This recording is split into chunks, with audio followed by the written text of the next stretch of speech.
Halo teman-teman, balik lagi bersama saya di kisah pendaki gunung ya. Kali ini saya akan bercerita tentang Gunung Arjuna mencoba jalur Purwosari yang penuh misteri. Sebelum cerita kita lanjutkan, alangkah baiknya tekan tombol subscribe, like, dan komen ya. Semoga kedepannya channel saya bisa berkembang dengan baik.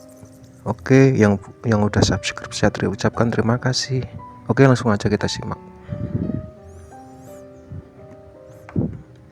Gunung Arjuna Welirang, begitu aku mendengar namanya, gambaran tentang kegagahannya selalu muncul di benak. Begitu tinggi, menjulang di atas 3336 mdpl untuk sang Arjuna dan 3156 mdpl untuk Welirang. Penampakan dua gunung ini pun sering muncul ketika pagi hari dan jelas terlihat dari kotaku menatap, yaitu Surabaya. Setiap menatapnya, kenangan-kenangan indah di sana seakan terbuka. Bagaimana indahnya lembah Kitang, mistisnya hutan lili jiwo, hingga kepulauan asap kawah belerang yang memberikan manfaat dari belerangnya. Dan dalam hati pun aku berkata, aku pernah berdiri di atas kedua puncak di sana. Walaupun sudah pernah menginjakkan kaki di kedua puncak itu, namun keinginan untuk kembali selalu ada dalam hati. Bukan untuk sekedar pembuktian diri, namun ada suatu perasaan yang tak bisa dijelaskan. Kenapa aku selalu ingin menjejakkan kaki dan menampakkan lereng dari Gunung Arjuna Welirang? Hingga pada akhirnya kesempatan itu kembali datang ketika kawan-kawanku dari ibu kota ingin merasakan dan menaklukkan kegagahan Arjuna. Rasa antusias kembali membuncah hingga aku menyarankan untuk melakukan pendakian melalui gerbang Purwosari, sedikit berbeda dari jalur yang biasa aku lalui, yaitu jalur tretes. Alasanku untuk mencoba jalur Purwosari ini adalah dengan banyaknya peninggalan kerajaan Majapahit pada masa lampau. Banyak sekali tersebar candi-candi petilasan di sepanjang jalur. Sumber air pun lumayan banyak ditemui. Jadi sembari kita mendaki, kita setidaknya bisa sedikit dan mengenal peninggalan dari para pendahulu kita. Basecamp pendakian Gunung Arjuna via Purwosari ini berada di desa Tambak-Watu. Untuk yang pertama kali datang lebih mudah dan mengetikkan parkir VIP Gunung Arjuna pada gadget masing-masing dan tinggal ikuti arah saja sesuai petunjuk map. Dari Jalan Raya Surabaya Malang sekitar 30 menit perjalanan menuju titik basecamp. Mas, Mbak, kalau bisa barang-barang atau baju yang berwarna merah tolong dititipkan di sini saja ya, ucap Pak Pati penjaga pos registrasi. Ya Pak, sudah kami tinggal semua di mobil, aman, jawabku tersenyum. Tapi tas saya merah Pak, sahut Vero was-was. Oh, itu nggak apa-apa Mbak, kan nggak full merah, ada yang warna-warna lain. Duh, ada aturan merahnya Pak, sahut Vero.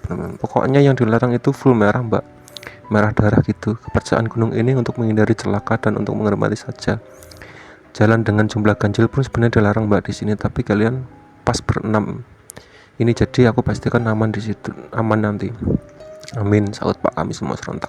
Begitu sedikit kepercayaan yang sudah menyeratkan betapa Gunung Arjuna ini masih kental akan aroma kepercayaan dan dipercaya turun-menurun oleh semua warga yang berada di kaki-kaki Gunung Arjuna dan Welirang.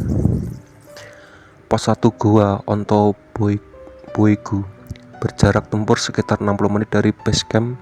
Jalur untuk menuju ke sini masih dapat diikatkan landai dengan tanjakan yang belum terlalu curam.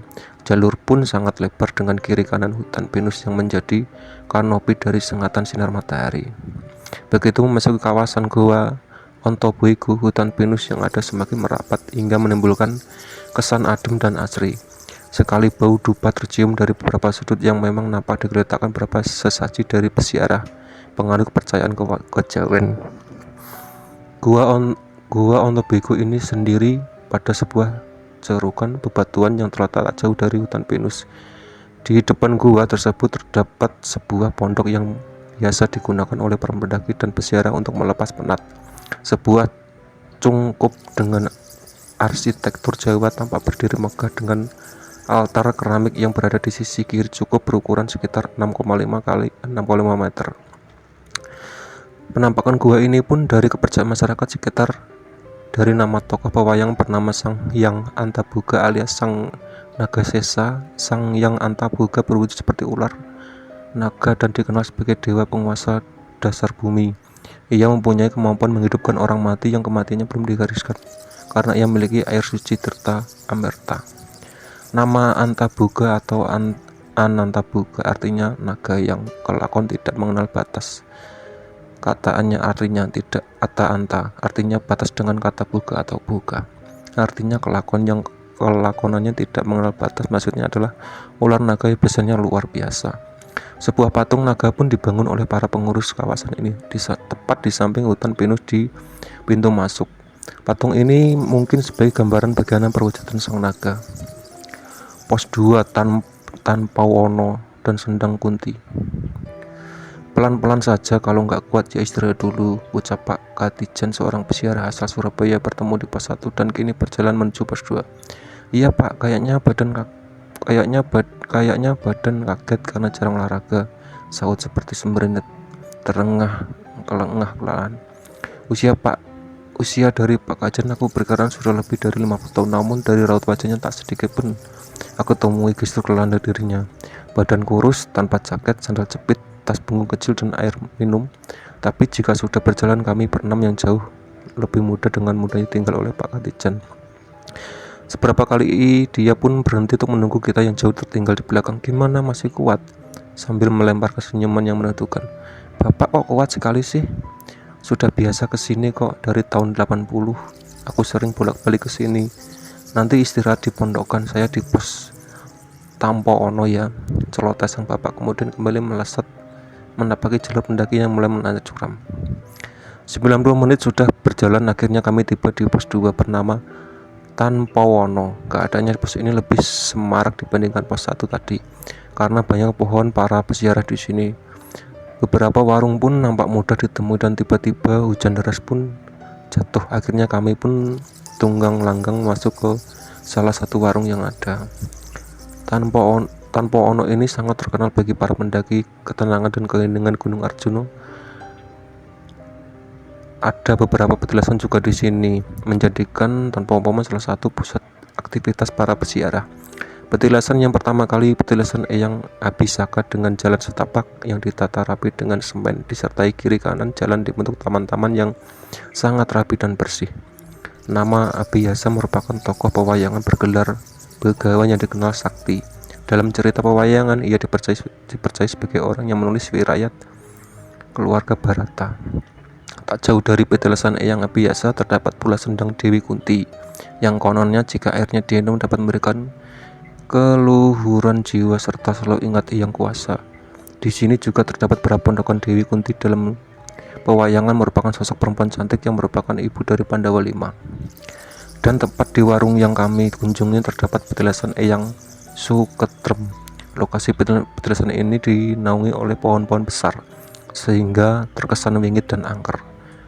Bangunannya berukuran 2,5 meter kali 2 meter, berbahan beton dengan lantai lapisan dinding yang terbuat dari keramik. Konon pengunjung yang ingin mendapatkan berkah harus singgah di petilasan ini lebih dulu. Di dalam petilasan ada sebuah arca dari batu andesit dengan sekitar 70 meter. Di kawasan Tampo Ono ini kita akan merasakan suasana sejuk dan hawa dinginnya menyentuh kulit. Suasana siang terasa pagi lantaran terik matahari terhimpit rimbunan daun pohon yang mengembuskan angin sepoi. Kita bisa melepaskan penat sepuasnya sebelum kembali berjuang melewati jalur untuk mencapai puncak Gunung Arjuna. Pos 3 petilasan Eyang Sakri. 15 menit berjalan dari pos 2 kita dapat menemui pos 3 atau petilasan Eyang Sakri. Pos yang mempunyai sebuah halaman luas dengan sebuah bangunan rumah yang terkunci rapat, dan aku perkirakan jika dalamnya mungkin sebuah makam atau arca dari Eyang Sakti itu sendiri.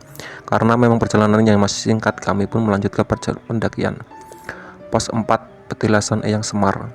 Sinar matahari mulai temaram ketika langkah kami tiba di pos 4 atau petilasan Eyang Semar. Di sini terdapat banyak pondokan persis seperti pos-pos 2 Tampo Ono di bawah sana. Namun yang sedikit berbeda, pondokan di sini berbentuk semi permanen dengan alas dan dinding dari ranting dan alang-alang saja. Namun cukup membuat hangat bagi para peziarah bermalam di tempat ini.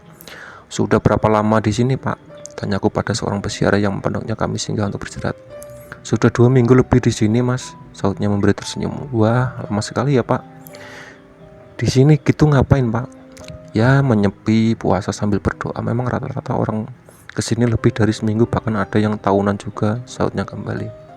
Aku sedikit tak bisa mencerna kata tahunan yang dia maksud. Akhirnya pertanyaan kembali meluncur. Namun kembali jawaban-jawaban yang tak masuk akal untuk diterima.